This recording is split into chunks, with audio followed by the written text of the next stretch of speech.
Hello everyone, आप सभी का स्वागत है द लॉजिकल लर्निंग प्लेटफॉर्म में। इस लेक्चर में हम ट्रांसपोर्टेशन प्रॉब्लम का इनिशियल बेसिक फिजिबल सॉल्यूशन निकालने की एक दूसरी मेथड, इसका नाम है लोएस्ट कॉस्ट एंट्री मेथड, इसको हम सीखेंगे। इससे पहले कि लेक्चर स्टार्ट करें, यदि आपने अभी तक इस चैनल को सब्सक्राइब नहीं किया है तो प्लीज़ इसको सब्सक्राइब कीजिए, कमेंट कीजिए और इसको शेयर भी कीजिए। तो आइए लेक्चर को स्टार्ट करते हैं। यहाँ पर एक प्रॉब्लम हमें दी हुई है। ये प्रॉब्लम जो मेरे पहले वीडियो जिसमें कि हमने नॉर्थ वेस्ट कॉर्नर को लिया था वही है। तो इसमें हम देखेंगे कि आंसर में कितना वेरिएशन हमें इस मेथड से मिलता है। तो सोर्सेज आपको दिए हुए हैं 3 और डेस्टिनेशंस 3 दी हुई हैं। सोर्सेज की सप्लाई दी है, डिमांड दी है और पर यूनिट ट्रांसपोर्टेशन कॉस्ट आपको हर एक सोर्स से हर एक डेस्टिनेशन की दी हुई है। तो लोएस्ट कॉस्ट एंट्री मेथड में हमें जो एक कॉस्ट मैट्रिक्स दिया हुआ है, इसमें सबसे पहले जो लोएस्ट कॉस्ट है उसको सेलेक्ट करना है। यहाँ पर अगर आप देखेंगे तो लोएस्ट कॉस्ट जो है वो है 8। यहाँ पर आप जितना मैक्सिमम यूनिट असाइन कर सकते हैं। मैक्सिमम आपको कैसे मालूम चलेगा, ध्यान दीजिए।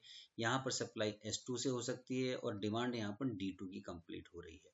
तो S2 की जो सप्लाई है वो 160 की है, लेकिन D2 की डिमांड 120 की ही है।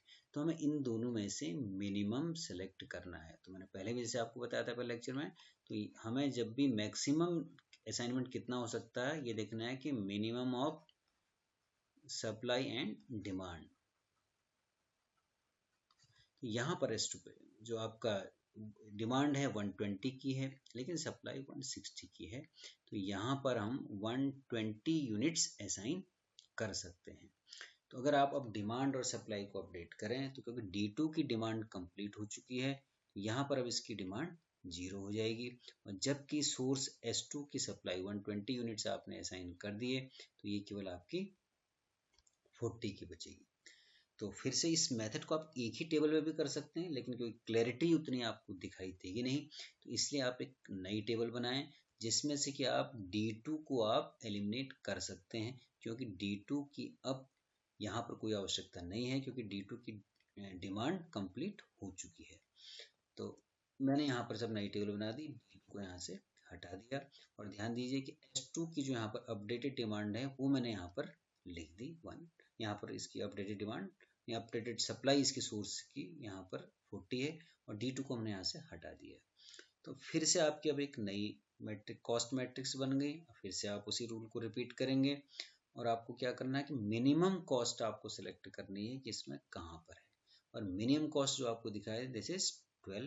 अब 12 में आप कितना मैक्सिमम असाइन कर सकते हैं, इसके लिए फिर से आप D3 की डिमांड देखेंगे और इसे करस्पॉन्डिंग S1 की आप सप्लाई देखेंगे। तो मिनिमम जो इसमें आ रहा है वो है 150 यूनिट्स। तो 150 यूनिट्स आपने असाइन कर दिया। तो अब D3 की भी डिमांड कंप्लीट हो जाएगी और जो सप्लाई यहाँ पर बचेगी, इसकी सप्लाई जो बचेगी वो केवल 50 यूनिट्स की बचेगी। ध्यान दीजिए, अब D3 की भी क्योंकि डिमांड यहाँ पर कंप्लीट हो चुकी है, तो नेक्स्ट जो आप टेबल बनाएंगे उस टेबल में आप D3 को हटा सकते हैं। तो D1 अब आपका ये बचेगा। तो D1 में जो आप बचाएंगे, आप केवल यहाँ पर केवल एक ही कॉलम बची है। ध्यान दीजिएगा, एक ही यहाँ पर कॉलम बचा है और 3 अलग अलग सोर्स है। तो जब भी केवल एक कॉलम बच जाए, यानी कि केवल एक डिमांड या एक सोर्स बच जाए, तो आपको जितनी भी यूनिट दी है, यहाँ पर आप मिनिमम कॉस्ट करके जाएंगे तो भी वही तरीका आना है, क्योंकि आप मिनिमम यहाँ से स्टार्ट करेंगे 14 पे, तो यहाँ पर 40 यूनिट आएगी और यहाँ की आपकी 0 सप्लाई हो जाएगी। तो 50 यहाँ पर है, तो यहाँ पर आप 50 से ज़्यादा दे नहीं पाएंगे। तो एक ही जब भी कॉलम बचा हो या एक रो बची हो, तो जितने भी यहाँ पर आपकी सप्लाई या डिमांड जो बची हो वही आप डायरेक्टली असाइन कर सकते हैं। या प्रोसेस के थ्रू जाएंगे तो भी आपका वही काम होना है। जैसे कि आपने पहले मिनिमम कॉस्ट को सिलेक्ट किया तो 40, यहाँ पर 0 हो गया। फिर आपका यहाँ पर आपकी बच गई 140 और यहाँ पर आप देखें, अब चाहे तो आप नई टेबल भी बना सकते हैं यहाँ पर, लेकिन इसकी क्योंकि आवश्यकता नहीं है कि इसको मैं, क्योंकि सिंपल एक ही रो यहाँ पर बची हुई है तो इसकी बार बार आवश्यकता नहीं इसकी। तो डायरेक्ट यहाँ पर आप सीधे 50 यूनिट असाइन कर सकते हैं और यहाँ पर आप 90 यूनिट आप असाइन कर सकते हैं। तो इस तरीके से लोएस्ट कॉस्ट मेथड में आप यूनिट्स असाइन कर सकते हैं। अब आंसर इसका लिखने के लिए फाइनल हम फिर से जाएंगे। हमने जो जो असाइन किए थे वो यूनिट्स मैंने यहाँ पे सारे लिख दिए हैं और इस तरीके से ये फाइनल टेबल में सारे असाइनमेंट लिख दिए। अब आप इसको लिखने के लिए फिर से वही आप करेंगे, फ्रॉम टू, कहाँ से कहाँ आपने कितना सप्लाई किया, इसको आप फिर से ऐसे लिख सकते हैं, सोर्स के टर्म में भी लिख सकते हैं, source, this is destination, destination, और ये हो जाएगा आपका नंबर ऑफ यूनिट्स कितने आपने किए, और ये कॉस्ट।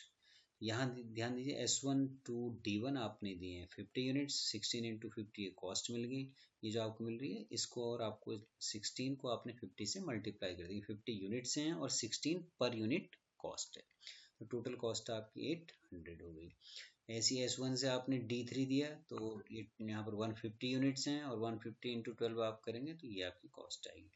तो ऐसी S2 to D1 and D2, S2 to D1 and S2 to D2, ये आपकी 40 यूनिट थी, ये 120 यूनिट थी, और कॉस्ट इसकी 14 एंड 8 है, तो मल्टीप्लाई करेंगे तो आपको यहाँ पर टोटल कॉस्ट ही मिली। एंड फाइनली S3 से आपने D1 में दिया 90 यूनिट्स दिया, 26 इंटू 90, इतना आपकी कॉस्ट है। टोटल कॉस्ट ये आपने सम कर लिया, तो ये 6460 की टोटल कॉस्ट आई। अगर आप इसको पहली मेथड से कंपेयर करेंगे, मेरा पहला वीडियो आप देखेंगे तो वहाँ पर कॉस्ट इससे कुछ ज़्यादा आ रही थी जब हमने नॉर्थ वेस्ट कॉर्नर रूल को यूज किया था।